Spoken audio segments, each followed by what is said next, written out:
Serius, santai, yang penting sukses. Sukses dalam artian faham apa yang kita kaji bersama. Mudah-mudahan menjadi landasan ilmu. Selanjutnya dihiasi dengan amal yang diperoleh dari landasan ilmu kita. Setuju Bapak? Setuju ya. Baik hadirin sekalian, malam hari ini kita awali dengan materi baru. Judulnya adalah Al-Fatihah. Kalau Al-Fatihah kayaknya familiar banget Bapak ya. Jangankan kita para pecinta ilmu, para pecinta majelis ta'lim dan majelis zikir, untuk anak-anak saja Al-Fatihah insya Allah sudah mafhum bersama ya, bahwa Al-Fatihah ini adalah pembuka. Maka saya tambahkan subjudulnya adalah membuka hijab dengan Fatihatul Kitab. Hijab di sini adalah yang menjadi penghalang, bahwa ada sebagian orang yang menyatakan, aduh saya mah terhijab dengan dosa-dosa saya, aduh saya mah banyak yang belum saya laksanakan, maka hidayah Allah terhijab dari saya. Sebenarnya kalimat itu perlu diluruskan, bahwa Allah subhanahu wa ta'ala tidak pernah menghijab dirinya. Allah subhanahu wa ta'ala nurus samawati wal ard. Allah adalah sang maha cahaya yang menyinari seluruh langit dan bumi, seluruh alam marcapada ini Allah sinari dengan keberkahan. Cuma permasalahannya, kadang manusia terpeleset dengan kesalahannya, terpeleset dengan kekhilafannya, jadilah cahaya yang seharusnya tembus ke dalam kolbu kita terhalang dengan hijab yang ulah kita sendiri. Padahal Allah subhanahu wa ta'ala menyatakan di dalam Al-Quran, innallaha yahulu bainal mar'i wa qalbih. Sesungguhnya Allah berinteraksi dengan manusia, berkomunikasi dengan manusia, berhubungan dengan manusia, wa qalbih, melalui kolbunya. Maka ketika seseorang ingin mendapatkan sinar hidayah dari Allah subhanahu wa ta'ala, yang pertama kali harus dipersiapkan perangkat lunaknya adalah kolbu manusia itu sendiri. Kalau kolbunya bersih, kolbunya suci, maka dengan serta-merta cahaya hidayah Allah akan sampai ke dalam kolbu orang tersebut. Namun kalau kolbunya terlumuri dengan dosa, terlumuri dengan khilaf dan salah, maka bagaimana bisa tembus itu cahaya Allah? Wong tempat untuk mendapatkan sinar cahaya hidayah dari Allah tertutupi dengan noda dan dosa. Jadi salah satu cara untuk mendapatkan hidayah dari Allah adalah dengan membersihkan kolbu kita. Salah satunya adalah, insya Allah materi yang akan kita pelajari ini adalah Al-Fatihah, bagaimana teknik supaya kolbu kita bisa terbersihkan sehingga cahaya hidayah Allah bisa tembus ke dalam kolbu kita, insya Allah. Baik Bapak hadirin sekalian, sebelum jauh kita melangkah kepada apa dan bagaimana itu Al-Fatihah, kita perkenalan dulu dengan nama Al-Fatihah itu sendiri. Sebagaimana pepatah lama mengatakan, tak kenal maka itu mah zaman baheula Bapak. Tak kenal maka tak sayang mah itu zaman saya waktu SD kali. Yang sekarang dirubah, tak kenal maka ta'aruflah, kenalan atuh supaya kenal. Insya Allah kalau sudah kenal mah ya kesan pertama begitu menggoda, selanjutnya wih korban iklan aks ini mah zaman dulu. Baik Bapak hadirin sekalian, kita akan berkenalan dengan Al-Fatihah. Dan ini sebenarnya nama-nama Al-Fatihah seluruhnya sebenarnya ada 24. Cuma karena saking banyaknya, saya mengambil qaul dari Imam Al-Qurtubi yang menyatakan minimal surah Al-Fatihah itu ada berapa? Saya kasih contekannya lah. Ada berapa? 12. Nah, ini dia. Ini adalah nama yang diperkenalkan oleh Imam Al-Qurtubi mengenai Al-Fatihah. Yang pertama, Al-Fatihah yang sudah diketahui secara umum, ada juga nama yang jarang diketahui bahwa itu sebenarnya nama lain dari surah Al-Fatihah. Yang pertama ini, bahwa Al-Fatihah pun disebut sebagai solah atau as-solah. Ini terkait dengan salah satu hadis qudsi, yakni firman Allah tapi tidak termaktub di dalam Al-Quran. Tidak juga disebut sebagai hadis karena redaksinya memang dari Allah Subhanahu wa taala, cuma diucapkan oleh Rasulullah sallallahu alaihi wasallam. Jadilah itu disebutnya sebagai hadis qudsi. Walaupun secara umum yang disebut dengan hadis adalah ma usnida 'ala Nabi sallallahu alaihi wasallam, segala sesuatu yang disandarkan kepada Rasulullah sallallahu alaihi wasallam, min qaulin dari ucapannya, au fi'lin dari atau perbuatannya, au taqririn atau dari ketetapannya. Maka seluruh apa yang terjadi pada diri Rasul, Allah sudah menegaskan dalam Al-Qur'an, wa ma yantiqu 'anil hawa in huwa illa wahyu yuha, bahwa apa yang diucapkan oleh Rasul, jangankan yang diucapkan, yang terlintas dalam kolbunya Rasul, saking sucinya itu kolbu Rasul, in huwa illa wahyu yuha, itu semuanya berdasarkan wahyu petunjuk dari Allah Subhanahu wa taala. Jadi apapun yang diucapkan oleh Rasul pasti itu benar menurut Allah. Luar biasa ya, ada manusia kayak gitu ya. Karena memang Nabi Muhammad sudah dipersiapkan sejak awal untuk menjadi rahmatan lil alamin. Nah, insya Allah itu kajian tentang sirah nabawiyah ada di dalam materi tersendiri. Wallahu alam, nanti akan tersampaikan atau tidak, tapi insya Allah di warung saya, ini maksudnya ini warung saya itu ini laptop ya, itu banyak produk-produknya ini. Walau alam, pertemuan keberapa nanti akan kita kaji bersama. Untuk saat ini kita fokus dulu kepada kajian Al-Fatihah. Bahwa tadi nama lain dari Al-Fatihah itu adalah solat. Ini terkait dengan hadis qudsi yang disampaikan oleh Rasulullah sallallahu alaihi wasallam. Qala Allah taala fi hadisil qudsi, itu sabda Rasulullah kalau beliau akan mengucapkan firman Allah yang berupa hadis qudsi. Dalam artian begini, Allah menyampaikan firman-Nya kepada Nabi Muhammad, tapi Nabi Muhammad dipersilahkan untuk menyusun kalimatnya sendiri, tapi redaksinya tetap dari Allah. Nah, itulah yang disebut sebagai hadis qudsi. Bagaimana derajatnya? Sudah jelas, derajatnya di atas hadis Rasulullah sallallahu alaihi wasallam. Cuma karena ada unsur wasilah Rasul, maka hadis qudsi berada derajatnya di bawah Al-Quran.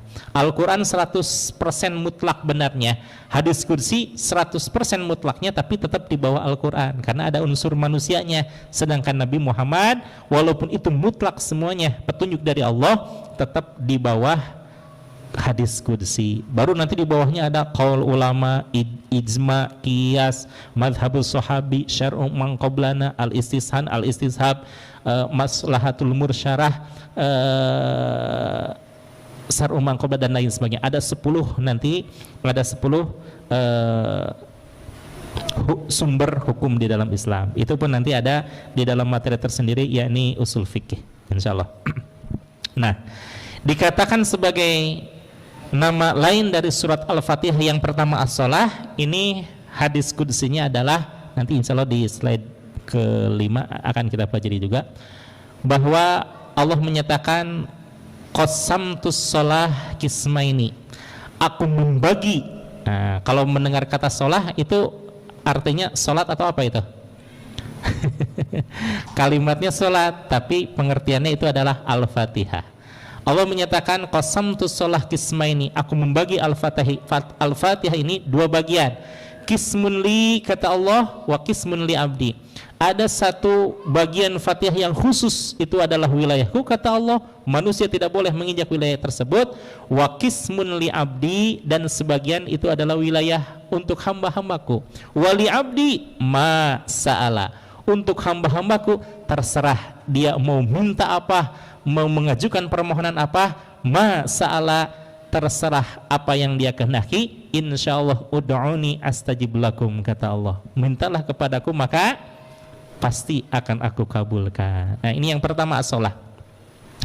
Yang kedua, nama lain dari Al-Fatihah adalah Alhamdu. Kenapa disebut Alhamdu?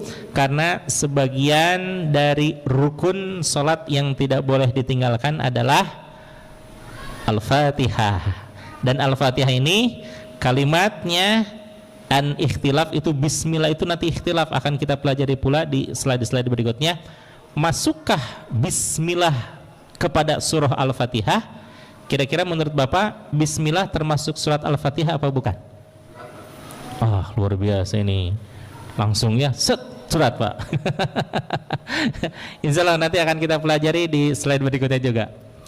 Nah, Alhamdulillah ini kadang bagian di dalam satu amaliyah, terutama dalam bacaan, itu biasanya cuplikan pertamanya. Seperti halnya begini.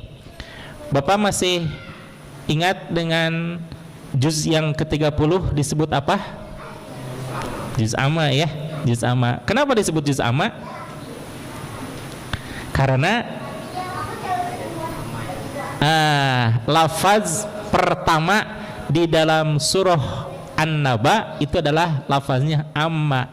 Amma yatasaalun anin naba'il azim. Amma, juz ke 30 yang diawali dengan kalimat amma, maka jadilah juz yang ke-30 disebut juz amma. Yang lain-lainnya ada nggak disebut juz alif lam mim?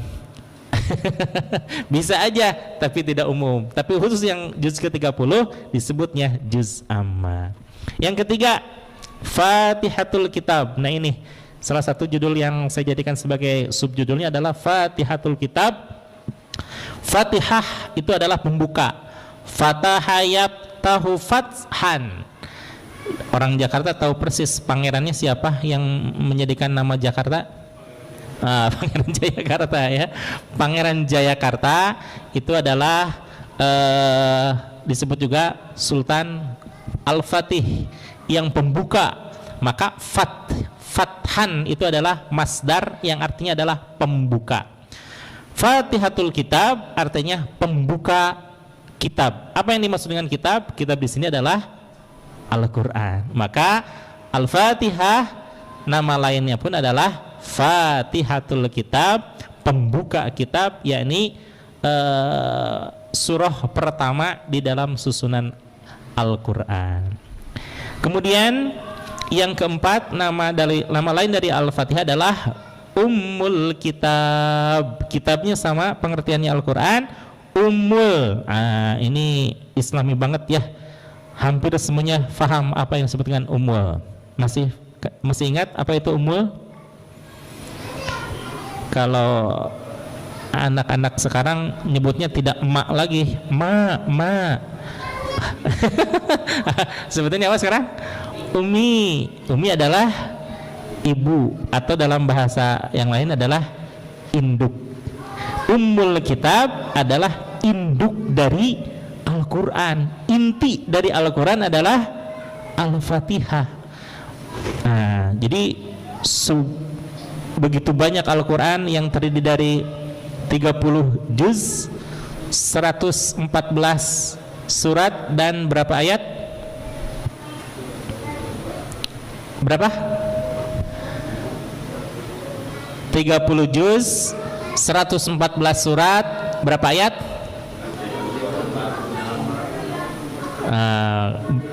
Bapak benar nih, Bapak nih.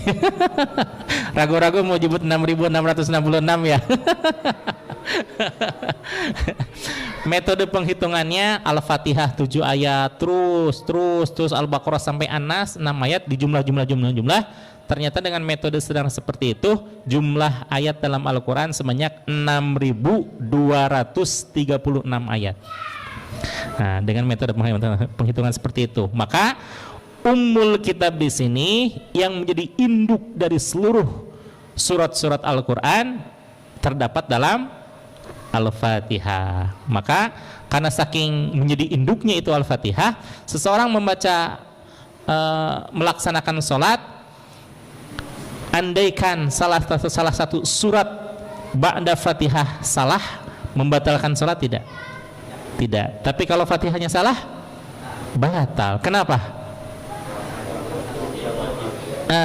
Salah satu dari rukun sholat adalah membaca Al-Fatihah. Kemudian yang kelima, Ummul Quran, kitab dengan Quran sama. Quran nama lain daripada kitab, kitab pun nama lain daripada Al-Quran, sama ya. Kemudian yang keenam adalah Quranul Azim, Al-Quranul Azim, sama. Ini pun secara umum diketahui oleh khalayak ramai bahwa Al-Fatihah pun disebut sebagai Ummul Quran. Ini ada jarang yang diketahui. Yang pertama,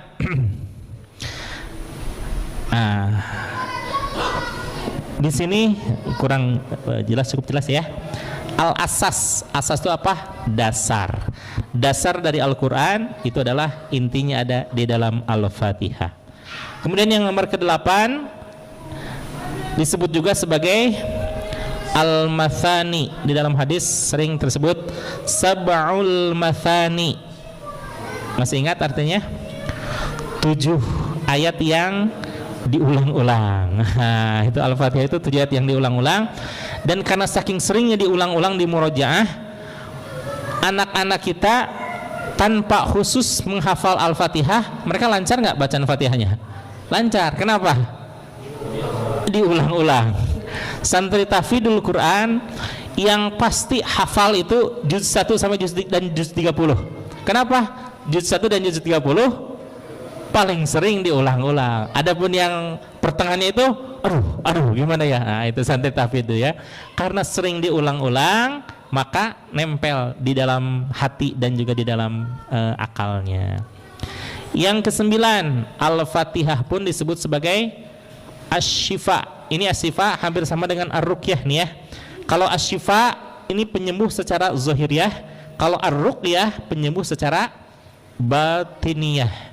Nah, batiniyah, kalau Asy-Syifa sakit fisik dibacakan Al-Fatihah plus madu, insyaallah sembuh. Kalau Ruqyah, orang kerasukan maka bacakan ayat kursi, kemudian surah Al-Baqarah 3 ayat terakhir, kemudian Al-Falaq, An-Nas dan juga Al-Fatihah, insyaallah kabur itu jinnya. Itu Ar-Ruqyah, menyembuhkan secara batinnya. Kemudian yang 11 disebut juga Al-Wafiyah, meliputi. Jadi membaca Al-Fatihah seolah-olah meliputi Al-Quran yang 30 juz. Demikian juga Al-Kafiyah, ini mencukupi. Artinya kalau kita membaca Al-Fatihah seolah-olah kita tabarukan dengan seluruh Al-Quran. Coba Bapak ketika ada keperluan, entah itu syukuran rumah ataukah penyembuhan, Pak Haji katanya mohon berkahnya, ini doanya kata Pak Haji. Oh, tak doa Al-Baqarah apa Al-Fatihah? Kalau Al-Baqarah makanya kantuk-kantuk juga itu yang minta doanya ya. Kalau Al-Fatihah semuanya membaca dan itu sudah umum, itu sudah mencukupi dalam hal tabarukan kepada Al-Quran. Bisa dipahami Bapak ya?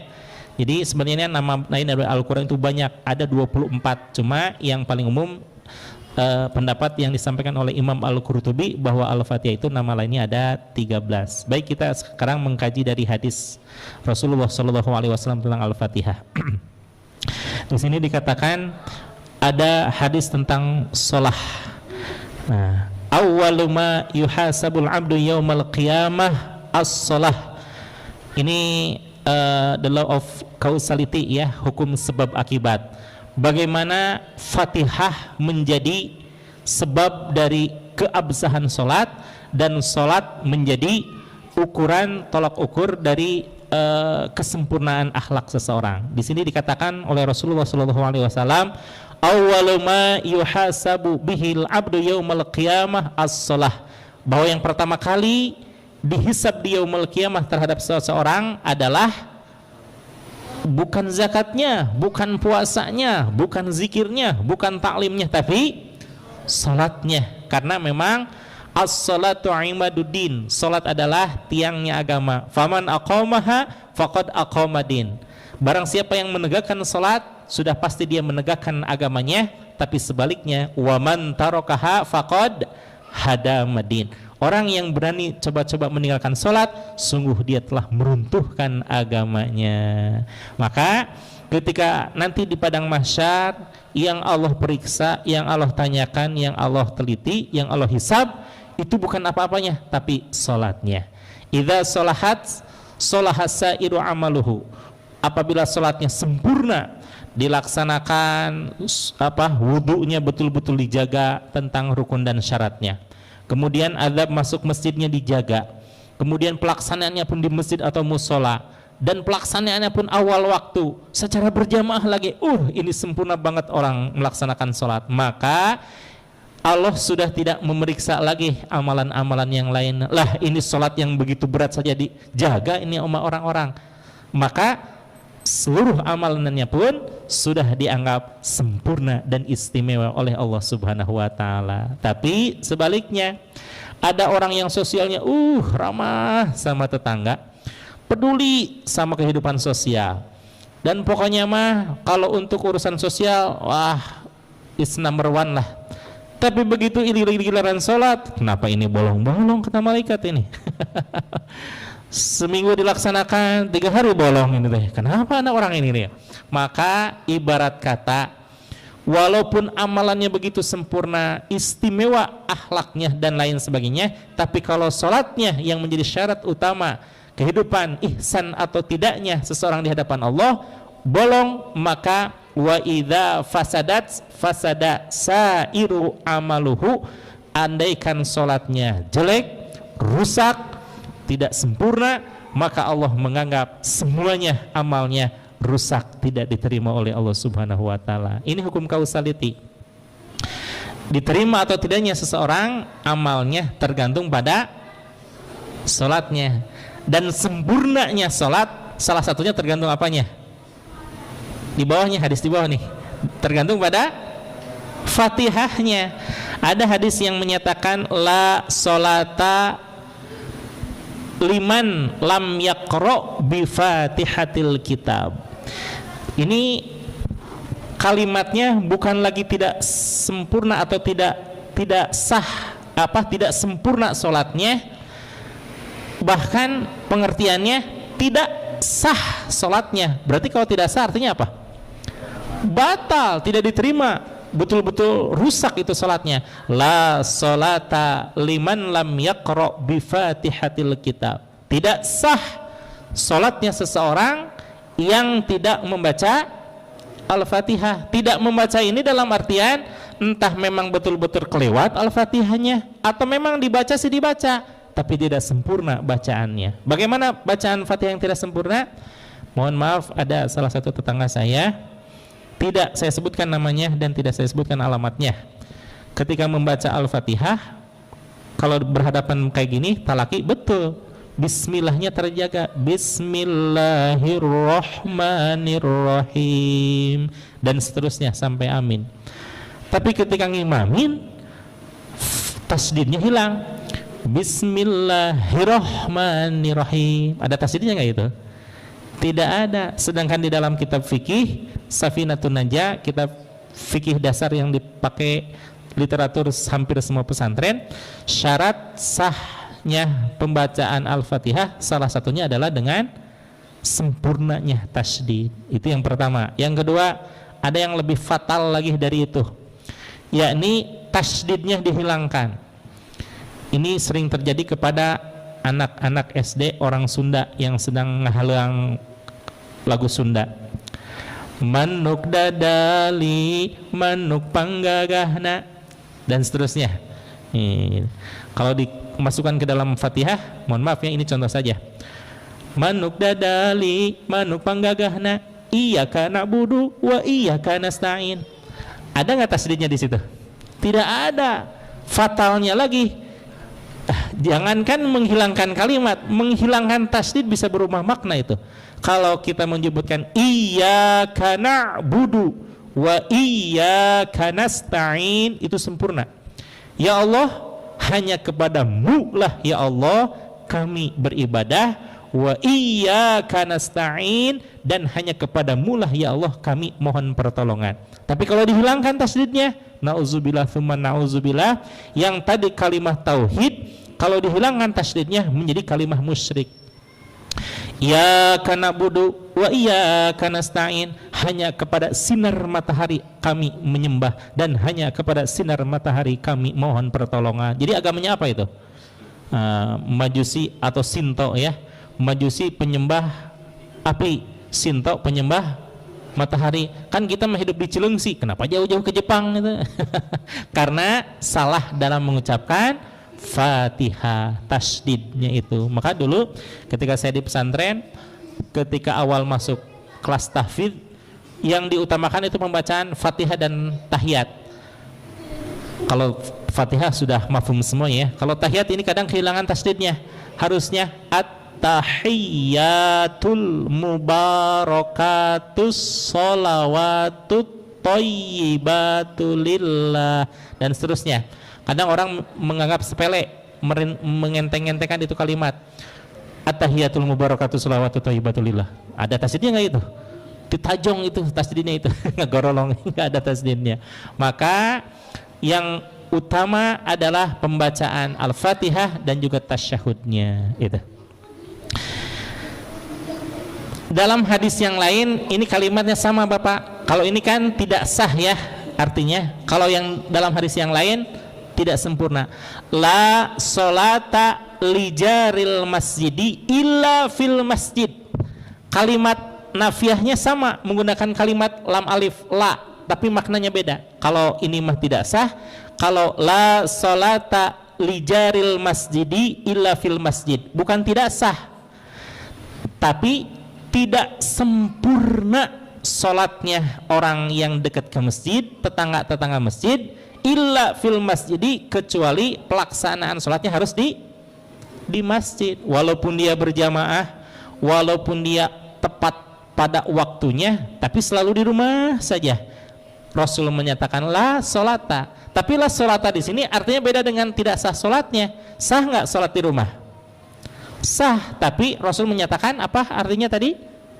Tidak sempurna. Luar biasa ya psikologi Rasulullah.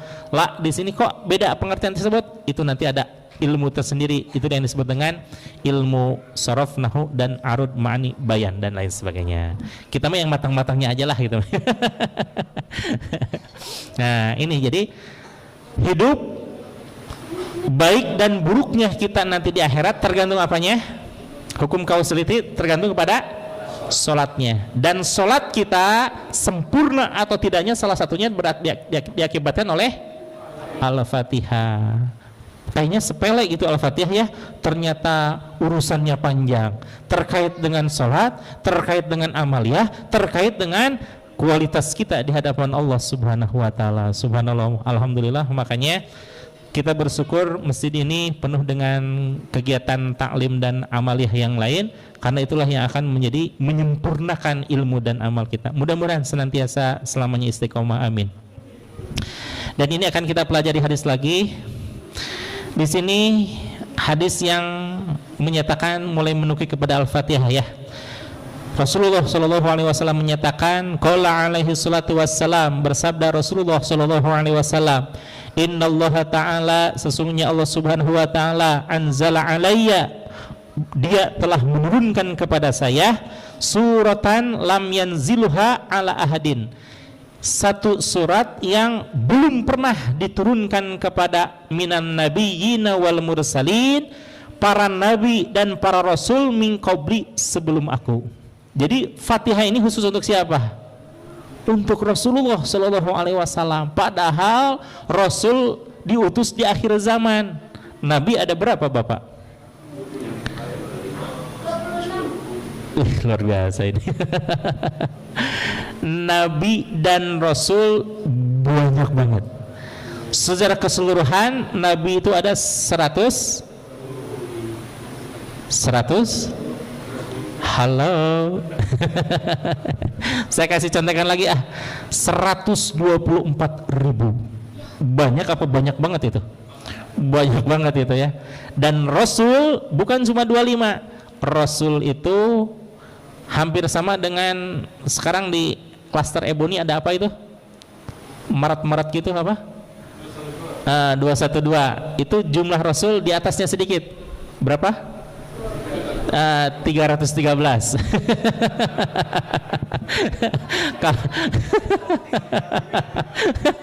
Sedikit ya. Kalau Mart itu kan 212 Mart ya. Kalau jumlah Rasul 313. Nah, sekian banyak para nabi dan para rasul, tidak ada satupun yang Allah berikan limpahan keberkahan surah Al-Fatihah. Luar biasa ya. Kenapa? Karena khususiyah Al-Fatihah ini teruntuk baginda Rasulullah Shallallahu Alaihi Wasallam. Nah ini yang menyatakan tentang khususiyah dan keistimewaan Al-Fatihah dan juga khusus